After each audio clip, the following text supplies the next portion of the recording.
Assalamualaikum warahmatullahi wabarakatuh. Sebelumnya izin memperkenalkan diri, nama saya Novasari, kelas B genap, NIM 24051130. Di sini saya akan menjelaskan materi yaitu karya tulis ilmiah. Karya tulis ilmiah adalah tulisan yang ditulis secara sistematis dan logis berdasarkan penelitian, pengamatan, dan kajian suatu topik yang dengan pendekatan ilmiah. Karya tulis ilmiah biasanya digunakan untuk mengembangkan ilmu pengetahuan, menyelesaikan masalah, dan membuktikan suatu hipotesis. Adapun ciri-ciri dari karya tulis ilmiah yaitu objektif, berdasarkan fakta dan data yang valid. Yang kedua, sistematis, disusun dengan struktur yang jelas dan runtut. Logis, menggunakan penalaran yang dapat diterima oleh akal. Yang keempat itu analitis, melibatkan proses analisis terhadap data atau informasi. Menggunakan bahasa yang baku, mematuhi kaidah atau bahasa dan ejaan yang benar. Yang selanjutnya itu struktur karya tulis ilmiah, terdiri dari pendahuluan. Pendahuluan itu ada latar belakang. Latar belakang tersebut itu berawal dari desain atau teori, terus terjadinya dasolan atau kenyataan yang ada.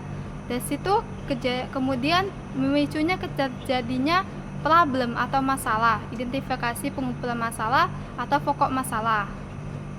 Dari situ ada juga rumusan masalah, tujuan dan manfaat. Dalam latar belakang itu yang kedua ada tinjauan pustaka, metode penulisan, analisis, sintesis simpulan, saran, dan daftar pustaka lampiran. Menemukan ide kreatif, itu rajinlah mengembangkan rasa ingin tahu melalui 5W1H agar mudah menemukan ide-ide yang dapat ditulis sehingga menulis menjadi mudah. Kedua itu pemicu ide ada di mana-mana, yang dibutuhkan hanyalah sikap mental dan kondusif dan kebiasaan mengamati situasi di sekitar kita. Nah, terus itu kita perlu mengetahui tempat atau situasi aktivitas apa yang memicu ide kreatif untuk menulis.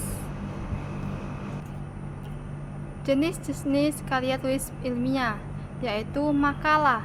Makalah karya tulis yang membahas suatu topik secara ringkas, biasanya untuk tugas akademik. Yang kedua itu artikel ilmiah, tulisan yang dipublikasikan di jurnal ilmiah dan berisi hasil penelitian atau kajian ilmiah. Yang ketiga skripsi, karya tulis ilmiah yang dibuat oleh mahasiswa S1 sebagai syarat kelulusan.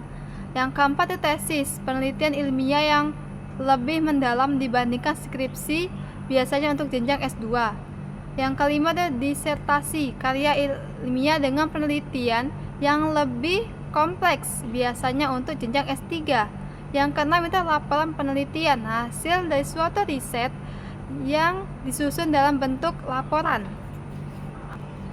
Tujuan dan manfaat dari karya tulis ilmiah yaitu mengkomunikasikan pengetahuan. Karya ilmiah memungkinkan peneliti atau penulis untuk menyampaikan temuan dan pengetahuan baru kepada masyarakat ilmiah dan masyarakat umum.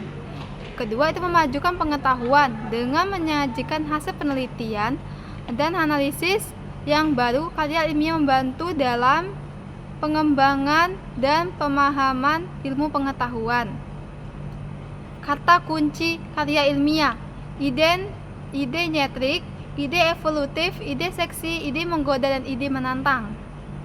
Selanjutnya itu kesimpulan dari penyampaian materi saya itu karya tulis ilmiah itu tulisan yang ditulis secara sistematis dan logis sesuai dengan kaidah kebahasaannya, dan biasanya digunakan untuk mengembangkan ide pengetahuan, menyelesaikan masalah, dan membuktikan suatu hipotesis.